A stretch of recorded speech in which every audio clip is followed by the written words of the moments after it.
petit test de la pédale Pearl Demonator que je trouve pour le prix franchement très intéressante. Alors donc ce qu'on peut voir c'est qu'il y a une seule cam de fournie déjà, c'est la cam orange mais qui visiblement est interchangeable avec les cams de la série Eliminator. La semelle est quand même plus longue, voilà, c'est ce qu'on appelle une double longboard. Le système de positionnement de la talonnette ici ne propose en fait que deux possibilités. Donc c'est ça de moins qu'avait l'éliminator avant.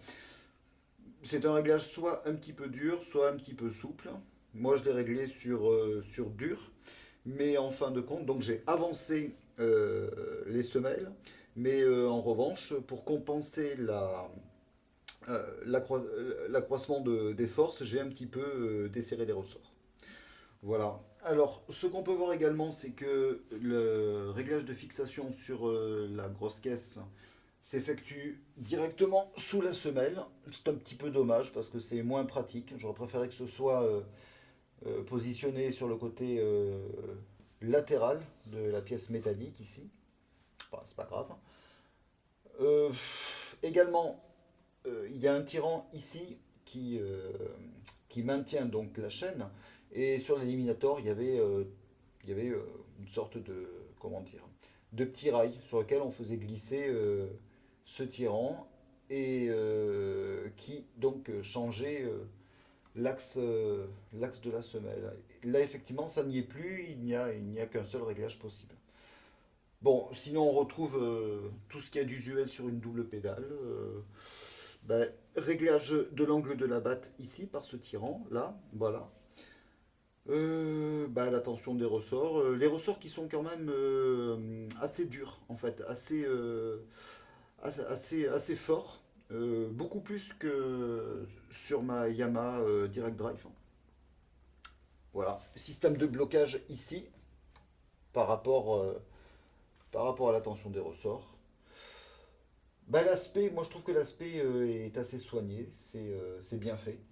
C'est bien fait. Le cardan, enfin, le, l'axe de transmission ici entre les deux pédales est vraiment propre. C'est une pédale qui a un très très bel aspect. Maintenant, effectivement, si on la compare à une Eliminator, elle a beaucoup moins d'options. Maintenant, je pense que cette double pédale, c'est le plus par le moins. C'est-à-dire qu'elle offre l'essentiel, elle est souple, elle est rapide, mais elle ne s'embarrasse pas de fioritures. Voilà, c'est ce qu'on peut retenir. Alors moi, pour ma part, mes réglages, ben, vous voyez l'angle de la batte. Je dirais que ça fait, doit faire à peu près, allez, 40, 40-45 degrés, quelque chose comme ça. J'ai donc avancé les semelles pour un réglage peut-être un petit peu plus dur, mais beaucoup plus réactif.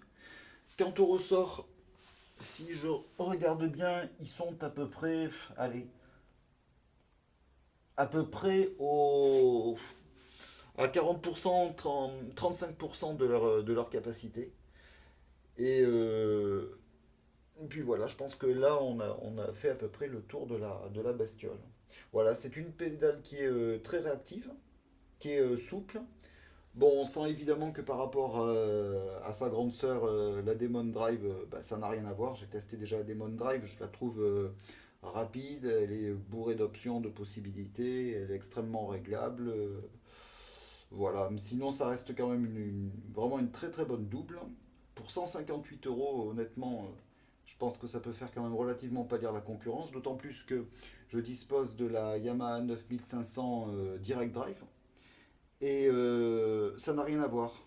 Déjà, la Yamaha a une sorte de problème pour essayer de maintenir les réglages d'ajustement de la semelle. Bah, celle-ci, elle ne s'embarrasse pas de fioritures. Elle a le minimum, mais qui donne le maximum. Voilà. Alors, c'est une pédale donc, qui fait 158 euros. La Yamaha, je l'avais payé 318 euros. Et vraiment, je préfère, et de loin, cette petite double-là, en attendant d'acquérir sa grande sœur.